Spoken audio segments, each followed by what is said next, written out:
want to do our job. We are a constructive opposition that wants to get back to this place and do our job. Finally, DUP, will you do yours? I call Jim Allister.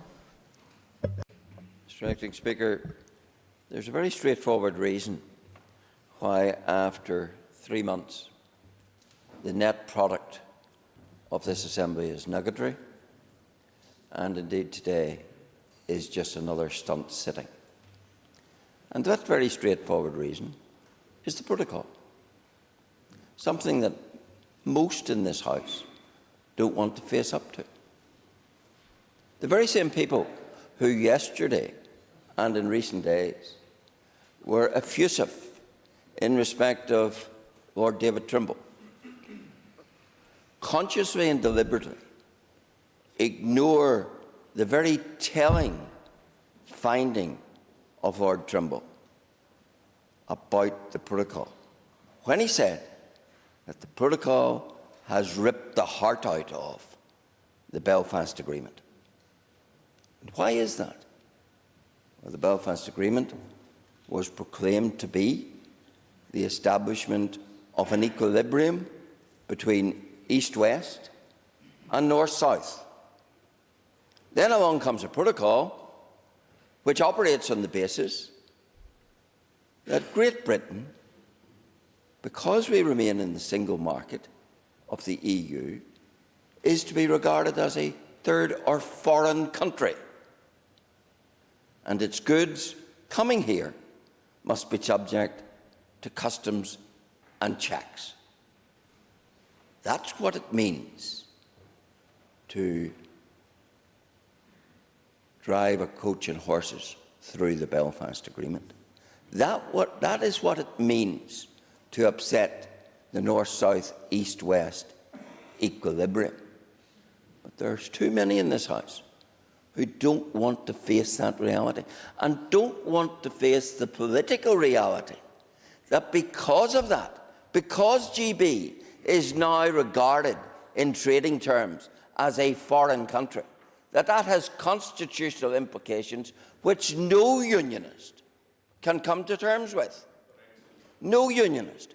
Which means that the very basis of our union has been corrupted by the protocol.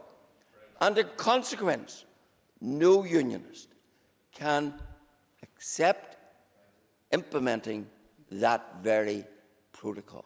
Because the price of this Stormont now is to implement those checks, is to implement this protocol. And if this protocol, and it does, is wholly incompatible with our constitutional position as an integral part of the United Kingdom, then it follows that no unionist can be a party to that. The failure, the refusal, the stubborn refusal of those protocol fanatics in this House to face up to that is the reason we're in this position.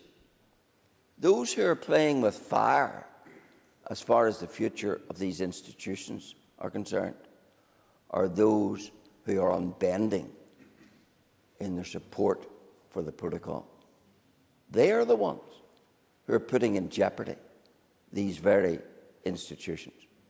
And of course, they aspire to be members of a legislative assembly which wouldn't be able to legislate on many issues because of the protocol. There are people in this House who preen themselves about their anti-colonial credentials, be they Republicans or nationalists or crypto-nationalists. They all preen themselves about their anti-colonial credentials, and yet they are the new colonialists. They are the people who want to live under foreign rule, under foreign laws. They can't change and can't even rubber stamp.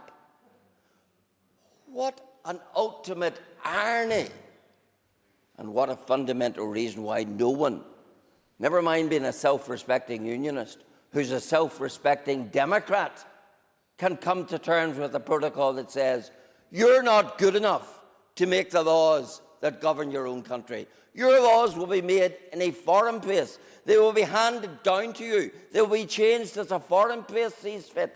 You will have no say whatsoever on how you manufacture your goods, on the standards you manufacture them to, on how you sell them, on how you trade them. And all of that is the product of the protocol. And that is what those who continue to howl at the moon about Brexit and continue to insist on the protocol, that is what they're seeking to put upon Northern Ireland. And that is the very reason why it is they who are putting in total jeopardy these institutions. I call Chair.